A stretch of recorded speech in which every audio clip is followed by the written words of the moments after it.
100 बस्ते वकीलों के हटाए गए हैं, क्या पूरा मामला है? हमारा नाम पंडित आदित्य मोहन शर्मा एडवोकेट है। हमारे साथ हमारे सभी वरिष्ठ और कनिष्ठ और हमारे साथी सारे अधिवक्ता यहाँ खड़े हैं। हम लोग उस घटना के विरोध में हैं जो घटना कल लखनऊ में हुई है, परसों 18 तारीख को। हम ये मानते हैं 17 तारीख को, जब हम ये मानते हैं, सुनाई में आया था कि कोई हाईकोर्ट में रिट पड़ी थी माननीय उच्च न्यायालय के यहाँ, वहाँ से कोई आदेश हुआ था लखनऊ में। अब वहाँ से कोई शायद 150 चैम्बरों को हटाने का आदेश था। हम मानते हो सकता है वो अवैध चैम्बर हों या नगर निगम की जगह पर हों या किसी व्यवस्था अधिवक्ता को कहीं ना कहीं बैठने की जगह मिलेगी, बैठा होगा। चलो ठीक है, जितनी संख्या में चैम्बरों को हटाने का निर्देश था उतने चैम्बर आप हटा देते। आपने अधिवक्ताओं से कोई बातचीत नहीं की। मैं लखनऊ पुलिस की इस कार्यशैली पर सवाल खड़ा करता हूं कि आपने अधिवक्ताओं से कोई बातचीत नहीं की और आपने सीधा जाकर वहां बुलडोजर चला दिया, वहां टीनें गिरा दी। आपने किसके आदेश से कर दिया? हम मानते हैं माननीय उच्च न्यायालय का आदेश था, तो क्या ये बुलडोजर चलाने का आदेश था कि लाठी मारने का आदेश था कि ये गुंडाई करने का आदेश था? ये जो पुलिसिया बर्बरता वहाँ के लोगों ने की है, इनके पुलिस के कृत्य से हमारी सरकार पर प्रश्न खड़े हो जाते हैं।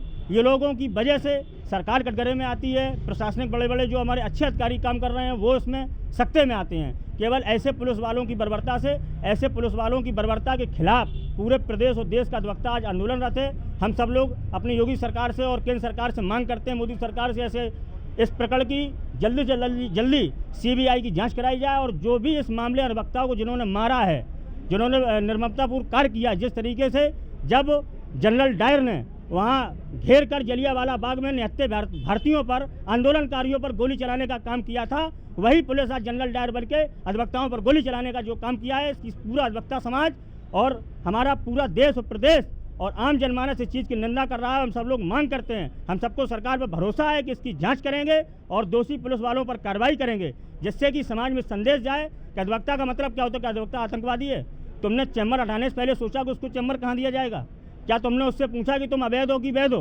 तुम सीधे चले गए, आदेश मिल गया, वो बात ठीक है। अगर आपने उस न्यायालय का आदेश का पालन किया, क्या वो आदेश की प्रति आपने पब्लिक करी, पढ़ने के लिए बताया? ऐसी चीज़ों से समाज में इतना विखंडन उत्पन्न होता है, ऐसी समस्याएं समाज में क्रिएट होती हैं कि जिससे तमाम लोगों को मौका मिलता है, कोई किसी पर प्रश्न लगा रहा है, पूरे समाज का संतुलन बिगड़ जाता है। ये सब चीज़ें ठीक नहीं हैं। और जो लोग अधिवक्ताओं पर गलत अत्याचार करते हैं, मैं उनसे कहना चाहूँगा कि मैं ज़्यादा देर तक आसमान में रह नहीं सकता, मगर ये बात जमीन वालों से कह नहीं सकता। और लगा के देख ले, जो भी हिसाब तुझे आता हो, अधिवक्ताओं को घटाकर कोई भी गिनती में रह नहीं सकता। ये अधिवक्ता एकता की मिसाल है और मैं सबसे कहना चाहता हूँ कि अधिवक्ता के साथ अगर ये बर्बरता, अधिवक्ता के साथ अगर ये बर्बरता करोगे तो आपको बहुत दिक्कत पड़ेगी।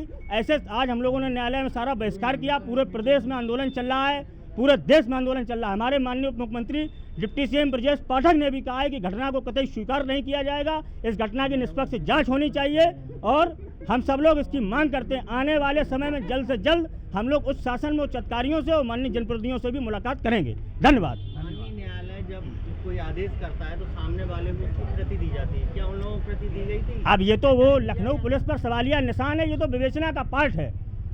जैसे जब पार्ट ऑफ इन्वेस्टिगेशन कि वो अगर वहाँ से कोई आदेश कोई अगर दिया है कोई आदेश, तो वो बताए कि आदेश कहाँ है और किसके और कितना आदेश है, कितने चैम्बर हटाने का, किन अधिवक्ताओं को हटाने का, किसको तुमने लीगल नोटिस दे दिया, किसी पर नोटिस था कि नहीं था, कोई समय दिया जाता है, कोई ऐसी बातचीत हुई? कोई ऐसी बातचीत नहीं हुई। आपने कोई बातचीत नहीं की, आप सीधा पहुँच गए। आपने सिर्फ और सिर्फ सरकार को प्रश्न लगाने का काम कर दिया। आपकी कार्यशैली से जो पूरी व्यवस्था है समाज और सरकार की, वो चरमरा गई और ये सबसे बड़ा एक सवालिया निशान खड़ा हो गया कि आखिर ये वास्तविक स्थिति है क्या। इसलिए हम मांग करते हैं सारे अधिवक्ता, सरकार से, शासन से, प्रशासन से और अपने उच्च अधिकारियों से कि इस पर संज्ञान लिया जाए और जल्दी से जल्दी इस घटना में दोषी लोगों पर कार्रवाई करके इसका निस्तारण कराया जाए। धन्यवाद।